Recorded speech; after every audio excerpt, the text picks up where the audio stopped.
Well, this morning we have Dayton City Commissioner Matt Joseph with us, and let's talk about that. You know, what is this Bar Safe program, and what else is the city doing, Matt, to deal with this violence? The Bar Safe program is something that our chief initiated to talk to the bar owners to make sure that they're operating in a way that makes sense, a way that's safe. Some of the basic things it deals with is how to deal with drunk customers, how to deal with the police, how to make sure you don't have too many people in the club.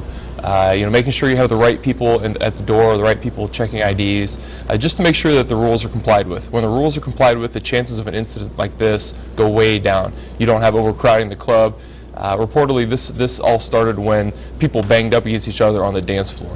And when the club is not so crowded and they follow the law and follow regulations, and sometimes just common sense, these things don't happen and don't escalate. Well, we always like to bring concerns of our citizens to you, and listen on what one man on McGee Street told our cameras just last week about what he feels is a growing problem in his area. Take a look.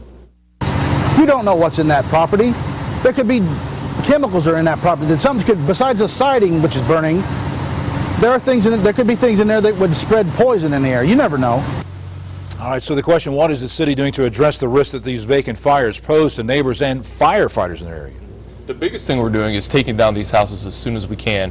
In fact, just this last week, we put $1 million more towards taking down structures, and we expect to do more than that. We can't stop the banking crisis, we can't stop the foreclosure crisis, but we can deal as quickly as we can with what's left over. So you're going to see more and more vacant houses being taken down, and reduce the risk of what the gentleman's talking about. Yeah, that's good. All right, let's stay with cleaning up neighborhoods, and probably my favorite story of the week, probably Dan's too, right? These guys are great. I mean, this group came in and took the trash and the weeds and everything they had cleaned up at a foreclosed property and dumped it at a bank and said, hey, you have the bill, you got to pay us now because we've been doing your work because you own that property, you're not doing anything about it. Okay, was this an extreme measure that really you wouldn't condone, Matt, or is it something that says, hey, neighbors are upset, they have every reason to be? Well, neighbors are upset and they have every reason to be. I don't recommend that every neighbor take all their grass clippings and trees and shrubs to the bank, but the point that they're making is that there are a lot of properties out there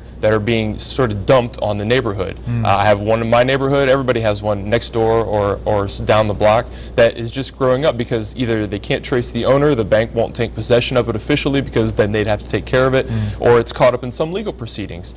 And because of the housing crisis, these things are everywhere. So these people are right to be angry. And in fact, I talked to Reverend McCory, the gentleman who was leading this, and he said he did it on the city's behalf because when people, when the banks or individuals get in trouble and leave these houses like this, it falls on the city to take care of it. And we don't have the funds to take care of thousands of these yards. We have to do what we can. So we're spending money on that instead of things we could be doing. So he said, we're doing this for the city, not to spend taxpayer money for these things. Well, what do you want these frustrated folks to do? I mean, call you? I mean, what's the answer They can call the city. If you're one of the neighbors, we have a program. Our housing folks have been in contact with a number of banks, dozens of banks, to have better connections between them, just to have them take control of the property sooner, or at least make them aware that there is a problem. Sometimes it doesn't work, but sometimes it does, so we always give them a shot. So have them call City Hall at 333-3636, and we'll try to hook them up with someone who can help them. Real quick, one of the complaints, many times the complaint, is the city is not doing enough to retain business. What are you doing for business retention? We make hundreds of visits a year for business retention, and that's just our staff. We as commissioners and the mayor make many more. So we try to talk to folks, find out what they need, and if we find out they need a little bit of money for infrastructure, a little bit of money for just to prepare a site, we're willing to do that. We've done that many times, especially in our targeted areas. If that's advanced materials, if it's sensors, things that are related to the base, things that really are going to be the future jobs in Dayton, we're willing to give a little bit and give a little more. Commissioner Joseph, thanks for coming in today, filling in for Mayor Lightsell, who is on holiday, by the way, so we appreciate you filling in on this Friday. Thanks for having me. I appreciate it. Thank you. Thank you, Commissioner.